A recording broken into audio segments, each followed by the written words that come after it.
Hey everybody, welcome to the podcast today. I am here with the amazing Jeremy Parker.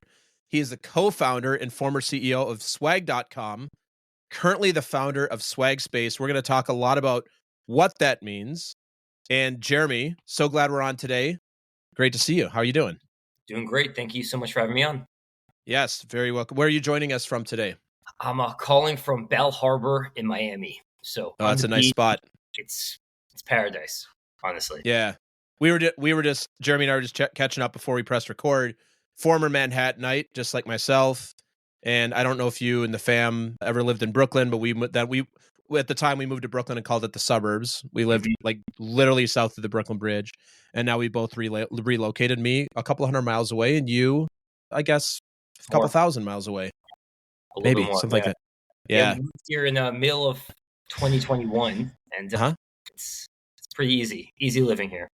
Easy living, yes. Look very nice looking at the beach. Well, we're going to talk a lot today, Jeremy, about your business journey, moving from founder to CEO, and then back to founder again, and what that meant to you from both what that means technically, but also from a mental perspective. We were talking about your journey. Before we do that, Jeremy, just like to have you share with the audience anything like you'd like to share with us about you, or anything you'd like us to know about you. Sure thing. So personally, I'm a husband and a father of two young kids. So as you all can imagine, it's exciting, it's crazy, it's a lot of learning, it's patience, it's everything. And as you're doing a startup, you have the kids, it's awesome. It's really cool. So that's, I guess, the first thing. And on the business side, I have a very unique background because I used to be a documentary filmmaker. That was my passion. And I went to college for that. And when I was about 18 years old, I was the winner of the Vail Film Festival. I made this feature-length documentary. And wow. Yes, I was doing that. And then I realized maybe that's not the right thing for me. It wasn't my necessarily passion at the time. I didn't think I was fairly that good at it. Even though I came off of a win, I was like, maybe I'm not the best at it. All the other films in the festival were just better than mine, even though we won the audience award. And I gave it up. It was like the weirdest thing. Like at the festival, next day, I pretty much mentally said, this is not for me. I'm going to try to do something else. Graduated college, did various different startups, from starting a t-shirt company, my first job out of college, under a company called MV Sport. They were in the promotional product space. So I got kind of an insight into the promo space early on when I was about 21, 22. Started a business with my brother and Jesse Itzler, who's a world famous entrepreneur, marquee jet, private jet company, Zico. And we started a product placement company for YouTube videos and celebrities, where we would help them get brands, like big name brands, into the YouTube videos. That was sold to a publicly traded company when I was 25 years old. I then had like a 3-year stint doing a startup that failed, that ultimately didn't work out, called Vouch. It was a social networking app based on what you truly vouch for, what you truly love. And I think the idea is a great idea. And I think it probably could work now even better, but I don't think we built the right product, the right solution. There's many stories of why I think that failed and when I took from that. And then when I was 30, I started Swag.com. And Swag.com became the fastest growing company in the promotional product space. So we work with over 15,000 companies, from Amazon and Google and all the big companies that you can imagine. And we help them with their corporate merch, their corporate swag. In 2021, we were acquired by a larger company called Custom Ink. And I was the CEO of Swag.com under Custom Ink up until past December, where I left to start a new startup underneath Custom Ink called Swagspace. And I'm excited to talk to you about it, Jason. Yeah. Thanks, Jeremy. Lot there. What am I curious about first? Have you always been an entrepreneur? Like growing up? No. Honestly, I didn't even know what entrepreneur was until after college. I was I wanted to be a filmmaker when I was younger, and I was passionate about filmmaking and telling stories. But I had this like weird realization, and I mentioned that I was at the Vail Film Festival, and after the award, there was this quote unquote celebrity brunch. It was the next morning. And I walk into this room, and half the room were these major actors that everyone's heard of, and half the room were more struggling artists. And I had to do like a real internal gut check to myself. Like, is this my life? Is this going to be my career? Like, which side of the room am I going to fall out on? And I had to really internalize it and say, do I think I'm that good? Honestly, like I love it. I love telling stories. I love the process of making movies, but am I that good to break through the noise? It's such a hard industry. And I I answered it for myself, and I said, no, I don't think I am that good. I think there's a lot of people better than me. There's a lot of people who care more about it, who are more passionate. I loved it, but more passionate about it. And you have to be in filmmaking. And I got Yeah. back to college. I was at Boston University. I was a senior at the time, and I had no other experience in my life except for filmmaking. So just put in perspective. So when I graduated college, Yeah. I didn't know anything. So I figured, let me just start a t-shirt company, because that was the first thing I could think of. That I thought it sounded relatively easy, even though obviously I was wrong. But I thought it would teach me all the different aspects of building a business, and I would figure out what I was good at. So like a t-shirt company, you figure out how to manufacture t-shirts, and this is pre-Shopify. So you had to like actually hire programmers to develop a website. I had to learn how to make sales to boutiques. I had to learn how to do PR and branding and all these different things. And I became kind of an entrepreneur. And I look back, and filmmaking and entrepreneurship is so similar. It's like, it's just storytelling, and it's building something out of nothing. So that's how I think of an entrepreneur. Is like, you're really taking an idea and you're creating something out of nothing. It didn't exist one day, and then a month later, a year later, 2 years later, something now exists. You invent the future. And it's very similar to filmmaking and building a business. So I start to really fall in love with it, and I haven't stopped. I've been an entrepreneur ever since. Yeah. Yeah. Thanks. Man, my mind is a little blown thinking about you at a festival, winning an award, Yep. walking in, and like the trajectory you were on was more likely to be, I think by winning an award, you're getting some some Yeah. cachet in the industry. The more likely you could end up on that side of the more famous folks, Yeah. famous and make a good living at it. And from everything you've shared so far, you seem like a very intuitive person. Like you Yeah. seem like you're very based on like what feels right to you, because that wasn't probably the logical decision that a lot of people would have made. That most people who are like thinking about it would have made. And I'm just fascinated by that. And then I want to I want to hone in on I just decided to start a t-shirt company. Yeah. Was that, when you did this at the time, was that an industry that was known to like, hey, you can go in and make good profit margin, it's like kind of easy to set up? Or did you Oh, just yeah, like no. happen to either talk to No, somebody or have no. an idea of like, ah, tight t-shirt company? Well, the first thing with the film, yes, it was a very weird thing for everyone around me, my decision to leave filmmaking. I mean, Yeah, I'll bet. imagine, I'm at Boston University Film School. There wasn't that many award-winning filmmakers who are currently at college. It wasn't a thing. Like, you go to school so that you could Right. ultimately leave school, make a movie that wins, and I'm this kid who's winning it in school. So it was like this weird kind of thing where it's like everyone's like congratulating me, amazing, this is it. And I in my head was like, I'm here for 7 more months to finish school and I'm done. I'm out of film. I don't know. It was just like you have a gut feeling. I was a filmmaker in the festival, but I was also watching the other films because I'm a true lover of film, and there was better films there than me. Sure. And I was talking to people, and there was people who really, I saw the passion in their eyes, like this is their life. They're never going to do anything else, and I Yeah. loved it, but I didn't have that same fire in me for film. So I was like, it was just like this smack in the face that even though we were winning, and I have my award right here, I'm still proud to have it Yeah, in let's see it. school. It looks like in a nice apartment, but Beautiful. it wasn't, Yeah. I don't know, it wasn't the right thing. And with t-shirts, no, I had no experience. I'm not fashionable. I didn't know anything about manufacture. I didn't know anything about anything. And that was the thing. I just thought, people wear t-shirts, people buy t-shirts. I don't know, maybe People this could buy be t-shirts. yeah, I don't know. I didn't know anything about profit. I didn't know anything about anything. I had no business experience. I didn't know what margin was. I didn't know what EBITDA. I didn't even know these terms existed. But I did know that I loved telling stories, and I felt like an entrepreneur who could tell a story. I could maybe tell a nice story around a t-shirt, whatever the product is I was going to sell.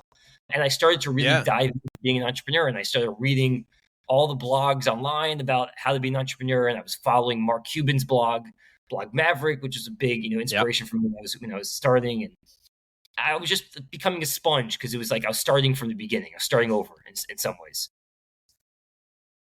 Yeah. Looking back at where you've come to today, sitting here today and thinking about were you 21 or 22 when you started the first t-shirt company? Yeah, I was like so whenever 21, 22 after college, right away. Yeah. So looking back at that time now, what do you know now that you maybe don't, and I hate the term wish you would have known then because the experience matters, but Totally. what do you know now that like you just had no clue about when you started this Oh business wow. 20 and when you first started out of college? Yeah, I would say entrepreneurship is a lifetime sport. I would say that's like one of the big things I've realized Yeah. that, you know, we made swag.com into this big success and it gets acquired by a much larger company. And everyone's like, wow, you just started swag.com and 5.5 years later, you sell it for, all this money. And I'm thinking to myself, well, how many ups and downs I have to go on for the 10 plus years to get me into the place where I was able to start a swag.com and be successful. So Right. it's just immense amounts of learning over the course of my career. And I made so many mistakes, but the good thing is I learned from them. Like I'll tell you an example. I started this company called Vouch. It was a Yeah. social networking app that ultimately didn't work out. And we had everything in place for it to work out. I just came off of selling my company to a publicly traded company. I was sitting on some money. I had major celebrity partners. I was able to easily raise funding because we came off of this win when I was 25 years old, and we failed. Why did we fail? So, and I take pretty much the blame for it. I mean, not who knows? It's learning, but I was so obsessed with the details of the site, and I thought, and I had some sort of ego. I didn't realize at the time, but now looking back, I did that. I thought I knew the right solution to build for the customers, and I wanted to build the social networking app. It was about what you vouch for, what your favorite things, and then just a high level of the idea. We saw Facebook, and Facebook took, had the like button and the status update and all these different sites that became popular from Instagram or from Snapchat or from Twitter. They all took different pieces of Facebook and made a dedicated experience around a certain experience, right? Instagram took the pictures, Twitter took the status update. We wanted to take the like button because the like button is the most valuable monetizable in Facebook. So I built the social network and I spent over a year designing it and thinking about every little detail. What happens when somebody moves their thumb this way or presses this button? What's the animation? I was obsessed with the details. I frankly lost sleep over the details. And then what happened is we launched the company about 15 months after we started it. And all the things that I gave a shit about that I thought were going to be the biggest mover needles, like needle movers, no one cared about. It was like all the things that I didn't even think of. Those were the things that they wanted. And I realized I wasted 1.5 years of my life building the wrong thing. And that was like the smack in the face of like, as an entrepreneur, sometimes you have to remove ego and you have to build what people actually want. And you have to. So when I started Swag, and that ultimately failed because we weren't able to pivot enough and move enough and learn enough because we wasted so much time and so much energy and so much money building the wrong thing for people who didn't really want it. So when I started Swag from day one, my thing was, I'm not going to build anything yet. I'm going to start making sales from day one. I'm going to have a coming soon landing page and I'm going to start making sales because sales is everything. And also you're going to learn by talking to customers what the right thing to build is. So I was in New York City. I was at my co-founder's. He had like a pool table room in his building. We had no office. We had no money for anything. And we were working out of this room. And every, hour, somebody would come in to play pool. We would have to move our stuff off of the pool table because that's the only desk in the room. But I was spending most of my days going at WeWorks up and down the hallways, knocking on doors, talking to people and trying to sell. I was like a traveling salesman. And it was to make sales good, but it was really to learn like why people buy certain things or what they're buying or how they're buying it or who's our competitors and why they like them versus this, what they don't like. And we learned so much in the early days that when we started to actually build the site that automates everything and streamlines everything, we had so much confidence that we were building the exact right thing because we knew it. And we knew exactly who the audience was. Now, I'll tell you one quick thing before. Initially, Swag.com, I thought our customer was the marketing teams. That was my big idea. Marketing teams, they have the biggest budget. They're buying for trade shows, for events. You could have a 10-person company, but you could be buying tens of thousands of dollars worth of swag because you're sending it to your best customers and leads. But after speaking with actual marketing managers, I realized that everyone has the same idea. There's 23,000 promo distributors. Everyone's going after the marketing manager. How is me, Swag.com, a coming soon landing page, going to break through the noise? So what I realized is talking to everybody, it's really the office manager that we should be going after. The office manager, no one's going after them. They're buying for much smaller orders. If they have 10 employees, they're buying for the 10 people. If they have 100 employees, they're buying for the 100 people. But they're the Trojan horse into the company.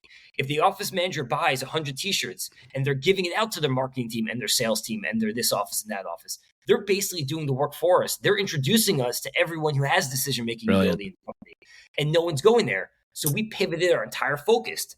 We became the swag platform for office managers. Now, Swag.com, we have 15,000 customers. We're doing, $40 million a year in sales. We're a much bigger company. We're going after all departments. But if we didn't see that key insight to break through the noise, who knows where we would be right now? So I think for entrepreneurs who are wanting to start, get out of your own way. Don't have such ego. Try to be open-minded to everything. Be okay that your opinion could change because it's important. You don't have to have the right idea. It doesn't really Yeah. matter then. It's about getting the right idea. It doesn't have to be your idea. Yeah, Jeremy, that's so brilliant. I'm thinking about in my corporate career, how the other place you receive swag a lot, depending on the company, is when you get hired. Yep. Right? You might get like a T-shirt or a sweatshirt or something that demonstrates that. My guess in a small company, that would be the office manager or HR who buys that, not marketing, is my guess. That's exactly right. So That's just exactly having that, man, that's so brilliant. Yeah, yeah, that's brilliant. That's very cool. So I think what I want to ask you about next here is, do you remember when you knew that Swag was going to be a success? I don't know if that was a financial target or an EBITDA target or what it was, but when you go, "Oh my God, we're actually onto something here." Do you remember that moment? Yeah, I remember very clearly. It was 2017. So we started the business in January 2016.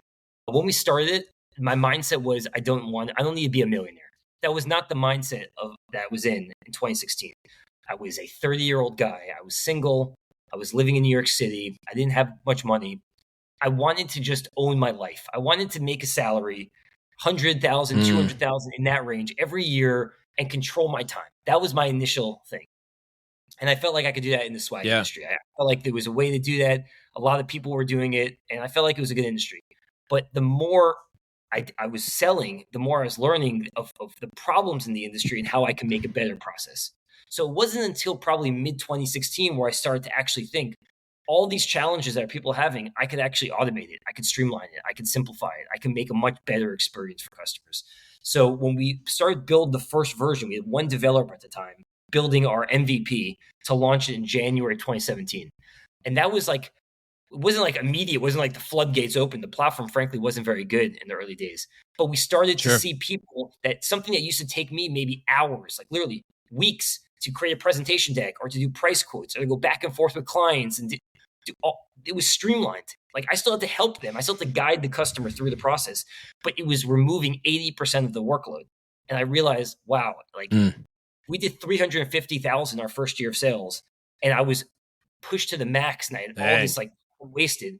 If I had 80% of my time back, I could probably get to 700,000, a million. I could probably get to that point, and that would get me to the ideal salary that I wanted in my second year. It was like this realization, like, oh, this is actually going to work. Now, we got to 1.1 million the second year. We jumped up to 3 million, to 7 million, to 15 million, to 30 million. I didn't expect it to be 100% growth up to 30 million by the time we got acquired. The company was doing over 30 million Yeah. of sales. I didn't expect that, but I knew Wow. I at least had something there that that was going to work. Yeah. Did you have to take any investment as you grew? We did, but frankly, we were very lucky with that. We took very little. We raised less than 4 Yeah, million, sounds like it. 3.8 million all in. And we only raised when we had an idea to accelerate growth. We were never this. I'll tell Yeah. you the big challenge of being an entrepreneur. And I don't think people really ever say it. This is the challenge. It's a very lonely sport to be an entrepreneur. And everyone Yeah. thinks that failure until you're not. So what I mean by that is this: if you're a doctor and you become a doctor, people are celebrating you throughout your life, right? Your family is impressed by you, your Yeah. girlfriend, your wife, your friend, everyone's impressed. You become a lawyer, you get a good job at a high-paying firm. You're able to see that money coming in. You're able to become a partner. Even in a normal career, there's raises. You become an executive. You become on the C-suite. Entrepreneurship, being a founder, you don't get that. You're starting at the top, but that top is such a small little nothing. It doesn't, like, unless it sells, no one celebrates you. There's no outside validation. And you often get internally, not depressed, but like down on yourself. Things are not working. You're throwing yourself against the wall, nothing's sticking. It's like, it's constant challenges until it's not a challenge. So this is what I'm getting at. A lot of entrepreneurs, what they do, and they don't really, I've internalized this only recently. People try to get outside press, right? So you always see like entrepreneurs trying to get written up in TechCrunch Yeah. or Business Insider. That's one Sure. thing. And they try to raise money. Okay, because what are those two things? If you really think about it, Yeah. it's outside validation. It allows people on the outside, your family, your right. friends, to say, "Oh wow, I saw you in the press. You must be doing great. Oh my God, this big VC invested in you. You must be doing great." in my mind, it's smart to raise VC if your business is VC fundable. If it's a business that is going to scale to 100 million Right. to $1 billion, if that's your goal and you need the money, or it's a big high tech kind of, that you actually need money to build, raise VC. That's unbelievable, right? Like the Yeah. innovation in this world would not exist. The big innovation, the chat GPTs, the open AIs would not exist without VC. It's Right. great. But for 95+% of entrepreneurs, you don't really need VC money. It's really the Right. ego. It's a way for you to validate yourself. You don't really need press to be a Business Insider. Is that really going to move the needle? No, you just want to get a nice photo with your face on it, and you want to feel good about yourself. So I started to realize that, and I realized I don't necessarily need to raise money for this. I'm making money. It's a profitable business. Swag.com, Yeah. the model was so good where basically you get paid up front, right? Amazon, Google comes to my Right. website Yeah. front, Sure. credit, and we don't owe the vendors, we don't owe the suppliers that we work with for net 60. So we collect the cash and we don't owe the cash for 60 days. It's an unbelievable business model. And so everything that we made, That's we great. just reinvested it back into the platform, back into the site, made the tech better, made the site better, built the team. So I just think, I think oftentimes as entrepreneurs, if you can remove your ego, you'll make way better decisions for yourself, and you'll most likely keep way more of the company when it is that time to have an exit. Yeah, I'd say as an entrepreneur, definitely. I would say as a human, that's a good thing to do too.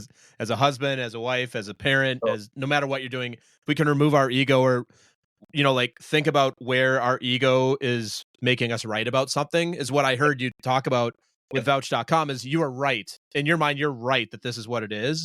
That's your ego. Jeremy, before we talk about kind of like the next, like selling swag and then your transition, I'd love to hear a little bit about your experience with hiring from when you first start out to growing a team, because I know a lot of founders, they say that it's very difficult for them because you got your co-founder, likely you're a co-founder because you get along, or maybe you have disagreements, but you know how to get along. And suddenly you go, oh, we need some other people to help us that, one, don't have equity in this company, so they don't care as much as we do. And two, they may not be as closely aligned. So they're just like a staff employee. What was your experience when you started making hires? And what did you look for in your first few employees? And then the second part of the question is, by the time you wrapped this part of it and sold to Custom Ink, I think you said you had about 140 employees. What changed in your philosophy of hiring? Because you were at that point, we're hiring C-suite and things like that. Yeah. Oh, totally. I would say I got very lucky with my co-founder. I co-founded this company with a college buddy of mine, Josh, and we went into business, and we were actually smart about it. A lot of entrepreneurs and founders, co-founders, don't really do this. We had such different skill sets. So what I was good at, Josh was not good at. And what Josh was good at, I was not good at. So we always like to say, I took the front of the house. So I was, the website, the brand, the user experience, the vision, more of the vision. I was the CEO, more of the vision of what people see. And Josh was in charge of all the operations. So once an order came in, he was the one managing the suppliers and the 3PLs and the warehousing and the FedEx rates and the UPS rates. He was all the nitty gritty stuff that no one actually saw, but actually made the business work. And it was so good because we were never stepping on each other's toes. Like I would do something, he would never question me, and he would do something, I would never question him, because we had this confidence in each other that we owned our respective things. So that was really lucky. And we had just the two of us for the first year and a half of the business that we were running. So we were doing 350,000 first year. We got up to close to $1 million. We did 1.1 the second year, but middle of the year, we hired our first person, Alyssa, who joined, who helped out on the operations side. Alyssa was just really smart. Like we didn't know anything. Like we were so early to the hiring people. We just wanted to hire smart people. And some of those people ended up working out, and some of those people didn't work out, early on. There was a point in the business, we had about 10 people where we had to literally let go 4 of them. There was a period in a month period, we let go of 4 people because we hired the wrong type of people. And I know obviously now my next business, as I said, you learn from every startup. My next business, I wouldn't go through this pain. Sure. But as a startup, every single time you hire people, it's different life cycles of the business. So early on, you want to hire people who can roll up their sleeves, who are complete team players, who are willing to go the extra mile, who see the vision, who have some options in the company and really believe in it. And you tell them to do one thing, and then the next day they do something else. They're okay changing and adapting to their work because that's just who they are. The early people we ended up hiring were more corporate. They were more like names, like brand names. They came from top startups. They were VC-backed startups. They didn't have that ability to roll up their sleeves. They were like number 50 to 70 employees typically, which is early when the company becomes 1,000 employees. So they seem early, but they really weren't early. It's a different mindset. When they joined, they had a manager already. They were probably 3 or 4 people on the team already. They had a structure already. And in the early days, in the first 10 people, there is no structure. There is no managers. There is no process. You're creating it all.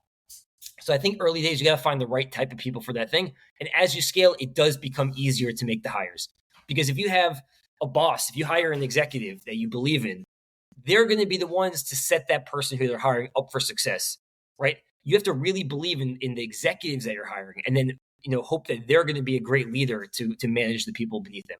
And so we've been very lucky, and obviously not every employee works out, but for the last 5 years, we've had a very good track record, way better track record than our first couple of years. First couple of years, we made so many mistakes. I would also say internally, early days when you become a founder, by definition, when you're a founder, you're the CEO. Or you're the head of marketing, you're head of sales, you're head intern. You're literally doing every single thing as a founder in the early days. And you become, I don't know, the best at everything, but you become fairly good at every little thing. And you start to, have your own way of doing things. So when you hire somebody, you have to repeat yourself. The whole point of hiring is to say, this person's going to do what I'm going to do, and I'm not going to do it. I'm going to focus on this, right? But the problem is easier said than done. Easier said than done. So I found myself in the first 2 years being the ultimate micromanager, which is not a good place to be. And it's just hard not to do it. You see people doing things and in your mind, it's the wrong way. Like, don't do that.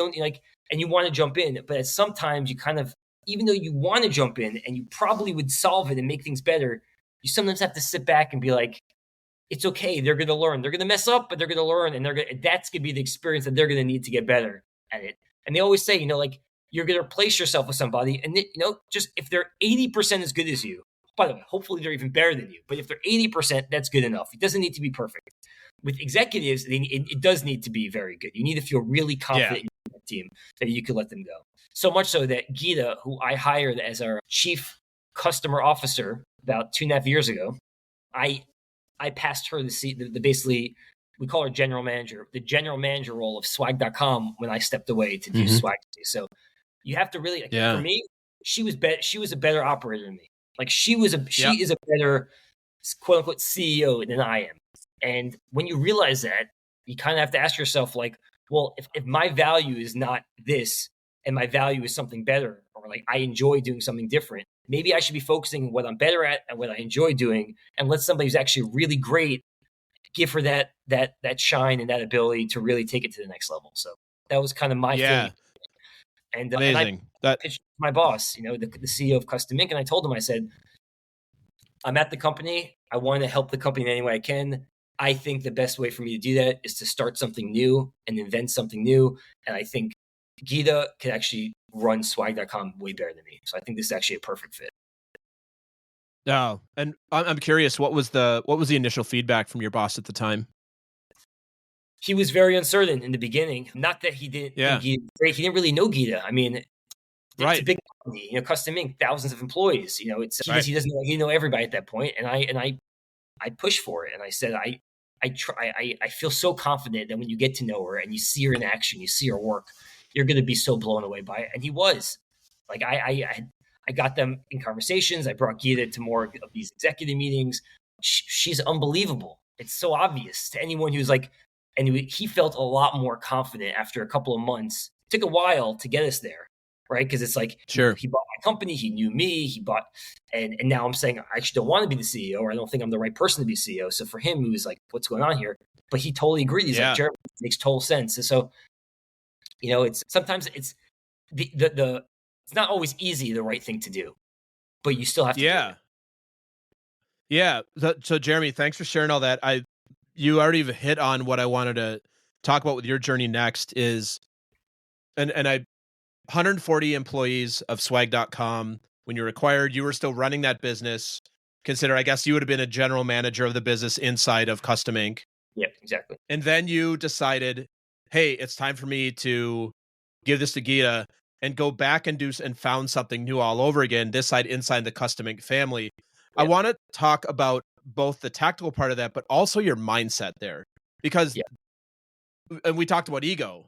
Yeah. There are so many people like, oh, I want to build a big company. Like you're like, I have a staff of 139 folks and I'm going back to, in some ways, that pool table, that pool table with a couple other people doing the thing. So do you remember like, was that an easy thought process for you? Were you were you really, or were you like twisted on it? You know, so I talked to your wife about it. Was it like how did you know that that was the next move for you? Because that seems like that's such a shift, Yeah. especially for entrepreneurs. Like, I want to become a founder and then a CEO, and I want to grow and I want to make it big and sell it, and then I want to do this thing. It's like, oh, you're doing the new thing again when Yeah. you already had. Yeah. Yeah. Yeah. It was I don't want to say it was a hard thing. I instinctively felt it was the right thing. So when you sometimes feel something in your gut that's the right thing, it makes decisions easier. I don't know.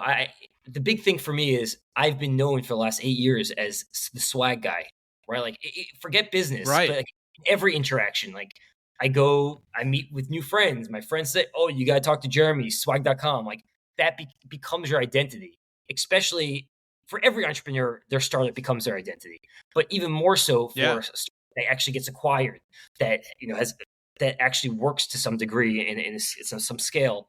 Like that becomes your identity. So moving away from that identity to now starting something completely new is a weird feeling. It's totally a weird feeling, but it's the right thing. Like I felt like it was the right thing for me. I looked at the business of swag and I said, what is my skill set? What makes me different? And what truly gives me energy? And being a CEO didn't do any of those things. I never really wanted to be the CEO. I mean, I wanted to found something. I wanted to build something. I wanted to have free, my own time and control my destiny. I like that. I like having just my filmmaking. I like having an idea and then making it come to life. So like taking something from 0 to 1 is what I really loved. The CEO role is not what I loved. It's just by nature of what happens, right? Like you start something, it starts to work. You're not going to hire somebody to be a CEO in the second year of the business. That doesn't really, it Right. rarely ever work. So you become the CEO, and then you start learning, and then you start doing financial modeling. Then you have people, 100 people.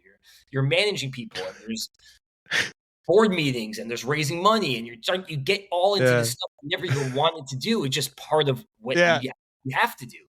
And then I kind of, after doing this and being this like wheel for 8 years, I realized I stopped myself. I said, number one, is this even what I want to do anymore?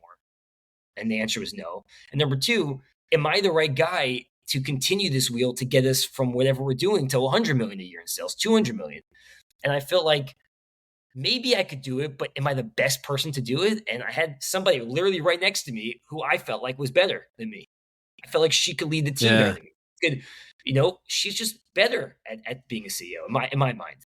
And that's an interesting thing. It's like, even she says, she's like, it's so rare for a founder to be so forthcoming and say that. She's like, I've never seen that. Like most founders who are CEOs, they have this huge ego, and they're like, even if they're not the right person, they pretend like they're the right person, or they think they're the right person. And she's like, it's rare for you to have this feeling, but I don't know. That's how I feel.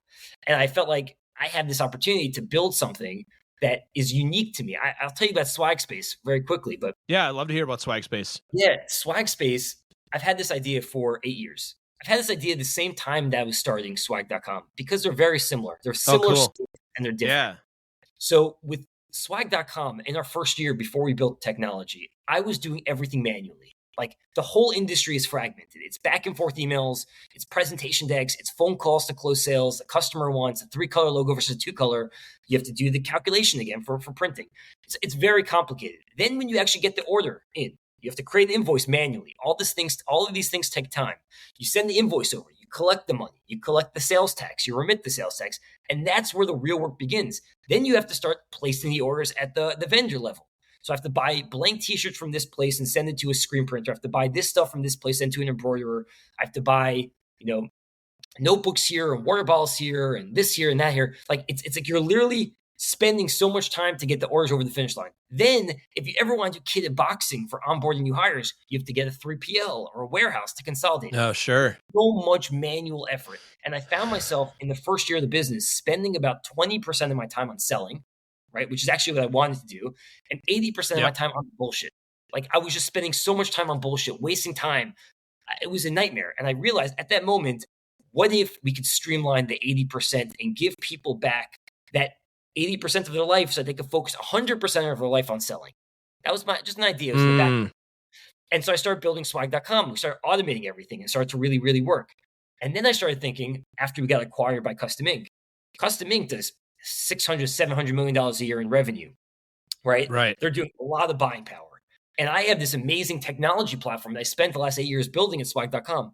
What if I white labeled this technology? and I gave it for free to anybody who wants to easily sell swag. Ah, Imagine you're a promo distributor. There's 20,000 other guys who were like me in 2016 who are doing everything manually for free.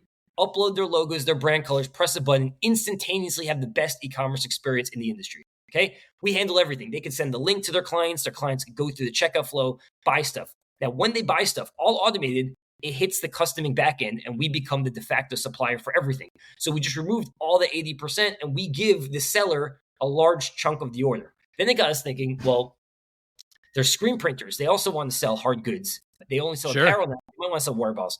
Why don't they do it? There's event party planners. They sell swag. They have clients who want swag, but they can't offer it because they don't know how to do it. It's too complicated. But now they can. They can have a whole new revenue stream. Designers. Imagine you're a branding agency and you're a designer who creates a logo for somebody. That client takes the logo and goes to a custom ink or whoever to buy swag. Right? Why don't they buy it from the designer? Why doesn't the designer have their own swag platform where their clients, once they create the logo, their clients can just check out the designer totally work and they make a whole new revenue stream without doing anything. So Swagspace is trying to become the universal swag platform for anyone who wants to sell swag. And we just made it literally a click of a button and for free, frictionless, to have not only the front-facing technology like a Shopify, but also the back-end supply system, and it's completely connected. So that's kind of the big idea. Cool. Like, I'm such a unique position that to do this because I was an old school promo distributor. I saw the pain that everyone currently in. I had that insight. I built swag.com, the technology, and I know the tech is really great. And we have the buying power of custom ink. So if this was ever going to happen, like if anyone ever had this idea to streamline the entire industry, it's a $24 billion industry. If you could ever streamline it, I think I'm honestly the right person to do it. So I felt like this is the right shot to my boss, and he was all for it. Yeah, brilliant. That's so cool, Jeremy. I worked at an e-commerce startup in New York City for a while, so I understand a little bit about the space. They were actually acquired by Shopify, and I know that Shopify that's Shopify's whole thing, right? Just become like not the back end part of it, but just like become the de facto thing that just works, and that you can obviously white label, do all the custom branding. Brilliant. I love that idea so much. Where are you all at in the cycle of having that as a real life product offering? Yeah. So we just officially, quote unquote, launched it in January 15th. And so we're 2.5 months into it, and it's a learning process. You know, we don't want to grow too fast. We don't have too many people because, as I said in the early days, I want to learn what the right thing to build is. Like over the last 2 months of speaking to, our beta users, I realized things that we need to build. Like we need to make it even more white labeled. Like our URL is like jennypromo.swag.space. Right? Because the name is Swagspace, the URL is swag.space. For many people, that's fine because it looks like a subdomain, right? No one realizes they're leaving their site when they click on shop swag on jennypromo.com. It takes you to jennypromo.swag.space. But some people really don't want that. So we're now launching at the end of this month a white label website. So it's fully white labeled. We found people like custom domain. Yeah. Custom domain. We found that people in our industry and screen printers, they might even have a website. So they don't want to just have like a catalog that people go to. They want to have like a homepage, but they don't have any technical ability to build the site or go to Wix or do this. And that was a blocker. So we're building a templatable homepage and people can launch their own homepage, their own domain name, their own site. Like we're figuring out what is preventing people from doing it or what the challenges are. We found that we have some users who have like 100 sales agents. And right now it's built for one login. It's like everyone has to use the same login, but that's not really ideal for like multiple users. You want to get everybody having their own login where they can keep track of their sales and they can get commission payouts. So we're building a multi-user login. Like when you launch something, you can't have everything that you would envision. Like we have a lot of ideas. You can't have everything because it takes too much time and you never launch anything. It's my issue with Vouch. I just spent too much time building what I thought before getting feedback. So we launched probably at 60% of where the vision is. And over the last few months, we've been trying to bridge that gap. And by the end of next month, we'll have like 80%. We have a lot more features, but it's honestly working. We're getting hundreds of thousands of dollars worth of sales already in the first 2 months. People are using it. It's easy. Amazing. It's free. And the big vision, I mean, who knows if we'll get here? I mean, it's a lot of learning and we'll see what happens. But if you get 1,000 of the 23,000 promo distributors, right? Just 1,000 of them. And they do an average of $1 million in sales a year. So you just get 1,000 of them doing it through, it's $1 billion of revenue. So you don't need that many users. You get 100 of them, it's 500 million. That's not even including getting designers and screen printers and party planners and entrepreneurs Literally anybody who wants to start a business, any of your listeners who are like in between things, who want to start a business, literally anybody in seconds and for free could create the best swag site in the market. That's the beauty of it. Yeah. One of our beta users I'm a friend of his. We were having coffee. We were talking about, I was telling him this back in December about what I'm doing, and I'm about to launch this new thing. And he's like, hey, Jeremy, I'm like in between jobs. Do you mind if I become a user? He's like, I've never sold swag. I'm not an event planner. I had a job. I was just an employee at a company. I said, yeah, why not? This actually be a great kind of case study. He's our number one seller in the first 3 months. He's done almost $80,000 of sales in 2 months. He made $30,000 for himself in profit without doing. It's anybody. It could be the local mom. It could be the stay-at-home dad. It could be anybody. Imagine you want to sell to a local charity or your kid's school. It doesn't have to be your main career. You sell $20,000 to your kid's school and your charity and local restaurants. You're making 30% on top line. I mean, that adds a lot of extra money to people. So literally anyone could do it. Yeah. Brilliant. Yeah, I'm thinking for my business and some of the other folks that I know, nonprofits and such, where that makes sense, where instead of going to, I'm just thinking about a nonprofit I'm involved with where they do things like sweatshirts and t-shirts, and they have like fundraising contest where, certain levels you get certain things. Why not just buy it from themselves is what I hear you could do. It's almost like buying it from yourself. You could. There is a caveat to it. We do have an application process that we don't approve everybody. So we want to make this really for people who are selling it. We don't want it because otherwise anyone can buy it for themselves. But it's theoretically you could do it, and if you were going to sell it to that charity, you could give them a great deal. You could give them but make no money. But a lot of nonprofits also, people want their swag.